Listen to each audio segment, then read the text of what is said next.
getting out of those toxic relationships. Welcome to the Hopefulist with me, Wendy McClure. This is where we turn those nasty, negative thoughts into positive and work toward a happy, fulfilled life. Now, let's get started. It's the brand new start of a brand new month. Oh, April showers bring May flowers, and I have flowers galore.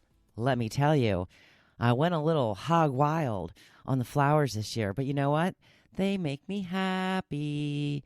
So as soon as I planted a whole mess of flowers, we got a windstorm.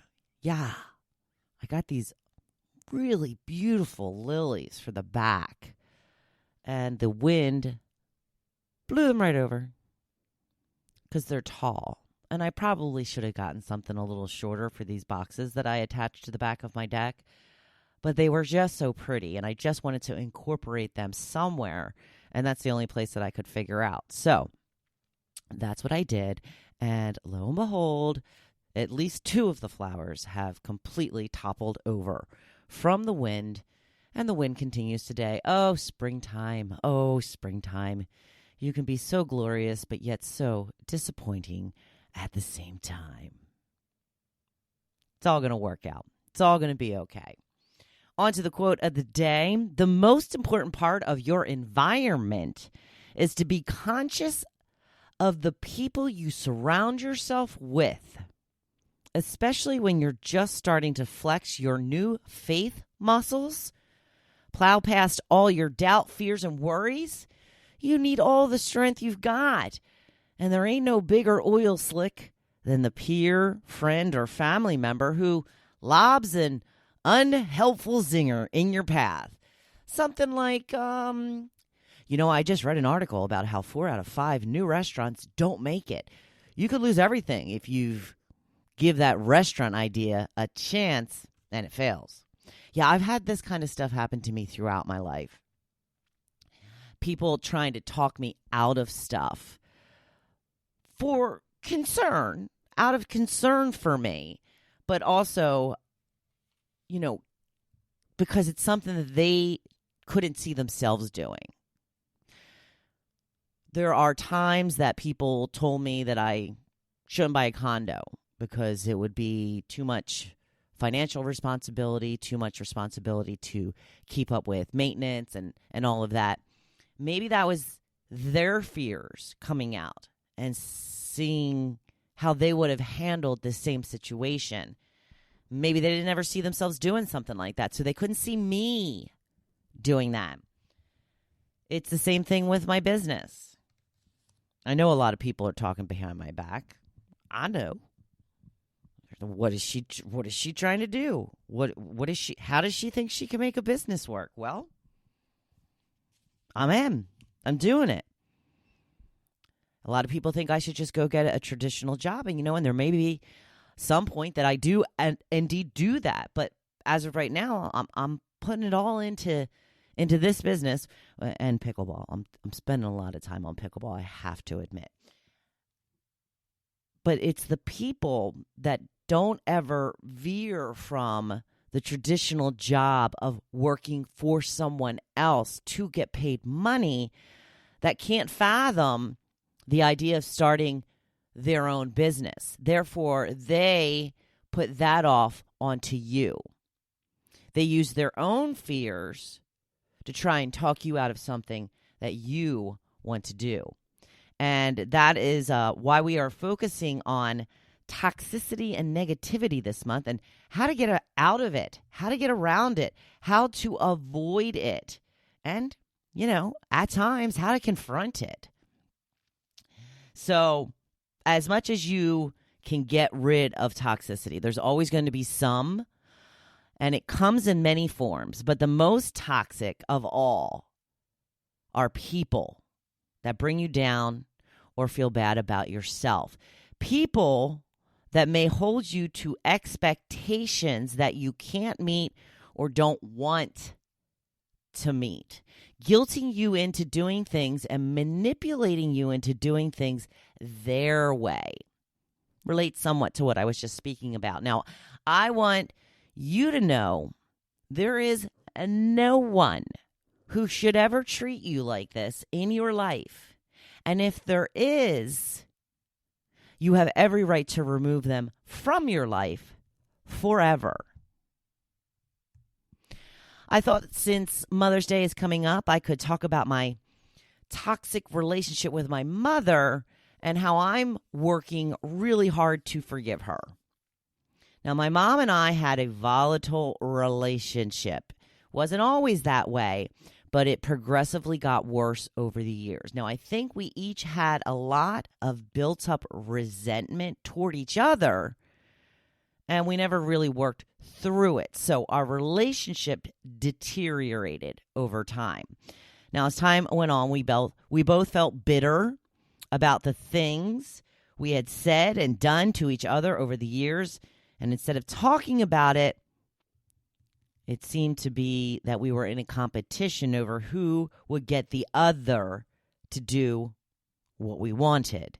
Now, I don't think my mom tried to have a bad relationship with me. I don't think she ever intended to have so much anger and bitterness between us. But we were a lot alike and butted heads quite a bit. Now, we were both stubborn, opinionated, wanted to be right, and wanted to have our own way. Yeah, those two types of people don't mesh well together. I think there was a time my mom thought she would win me over and get me to be the exact daughter she wanted me to be. I'm not sure exactly what that was, but it certainly wasn't the way I was. My mom wanted me to adore and cherish her, but she never really did anything that made me want to do that. And when I didn't, she became even more disappointed in me.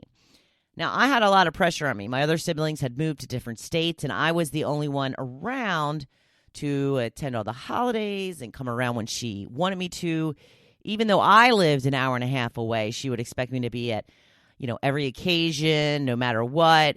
Didn't matter what I wanted. Maybe a holiday or two at my home. Now, I think she would have liked for me to host a holiday, but not if it meant we couldn't see the rest of the family. Whenever she needed help with anything, I got recruited. The main issue I had with these expectations is she never considered how they inconvenienced me or what my desire was. She actually wasn't even really grateful or appreciative when I did these things. It was just an expectation. Now, the biggest issue with my mom was she was a very unhappy person. She had it set in her mind that other people or circumstances would make her happy. Of course, we know that's not how it works, right? You have to find happiness in yourself. No one can fill that void for you. And if that is what you are doing, then you are setting yourself up to fail miserably and make the people in your life unhappy with the weight of those expectations. My mom was what I like to call a happiness delayer. I think she went through life thinking that the next thing would always make her happy. When she divorced my dad, when she remarried, when she moved into a nice house, when she got to retire, when she lost the weight, etc., etc. You get the picture. And when none of those things made her happy, she turned her focus toward her children and how she determined that having the perfect relationship with her kids would make her happy. Now, of course, I was the only one that was even remotely close by. She was also very much into appearances and how things looked to other people. And when she didn't get the adoration she felt she deserved, she made sure I felt her disappointment. Now, I know my mother could have done things better when it came to our relationship, but so could I. I could have done things better as well. She passed away a few years back, and since she has been gone, it has felt very freeing to me. As sad as that is to say, I finally kind of blossomed, partly because of those expectations being lifted. This is how I know how damaging that relationship truly was to my psyche, my confidence, and my self-worth.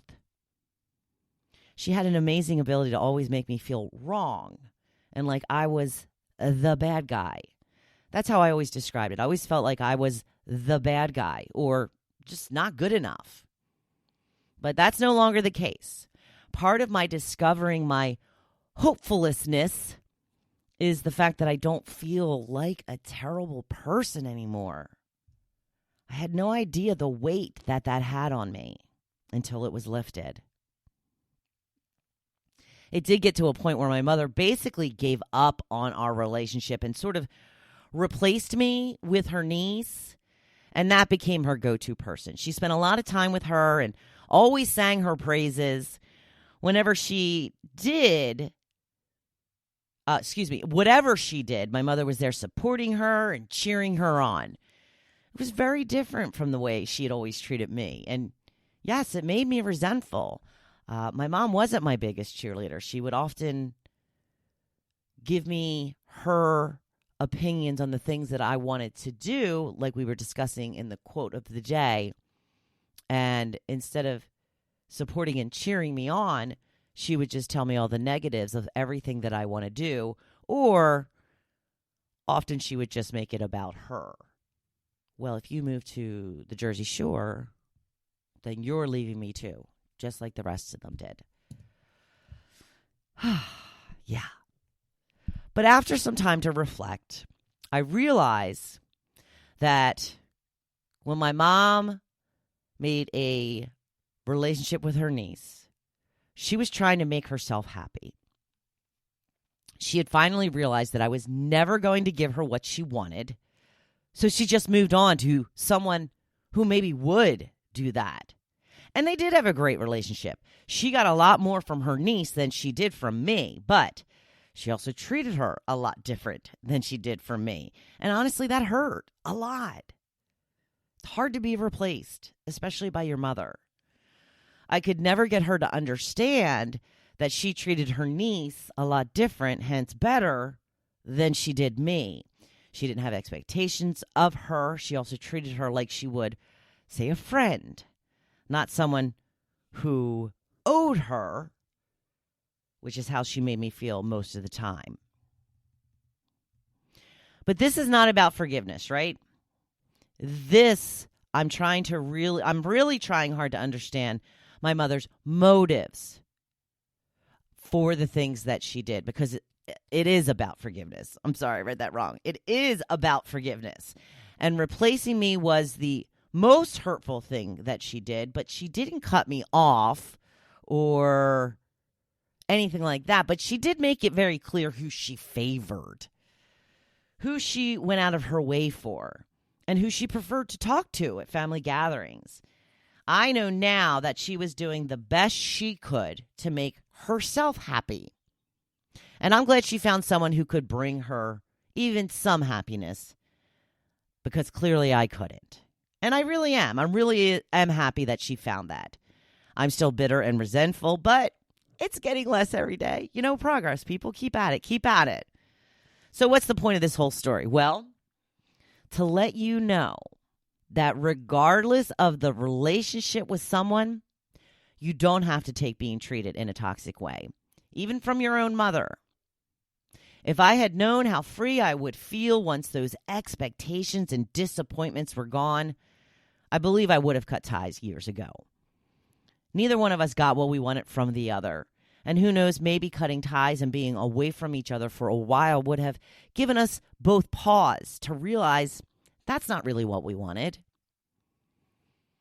I'll never know now, but I will try to remember more of the good times from now on. I truly hope you aren't in a position where someone makes you feel bad about yourself or not enough for them. It's not your job to make other people happy. Always remember that. That is not your job. That is something each person has to do for themselves. And if they are laying that on you, don't accept it. Sorry. That is not what the position called for. It is just not your responsibility. And you have to do what is going to make you happy, because that is your job. So if there are people in your life who are failing in that department, it's time to let them go. It's not easy, not by any stretch, but your happiness and well-being is what is most important. So always, always do what is best for you. First and foremost, you come first. Happy Mother's Day to all the moms out there. Maybe take a few moments to check in with your kids and see how they view the status of your relationship. See if there is something missing in their eyes, and maybe you can work together to make things better. And if you don't have any of these issues, bless you. You have got it made. Happy Mother's Day. If you like this episode, please share it with your friends and hit that follow or subscribe button. If you haven't already, you will be the first to get each and every new episode. Now go on out there and be badass this week. You know I'm here, always cheering you on. Thank you for listening to The Hopefulist. Now, don't you feel good? Make sure you come back next week. See you then.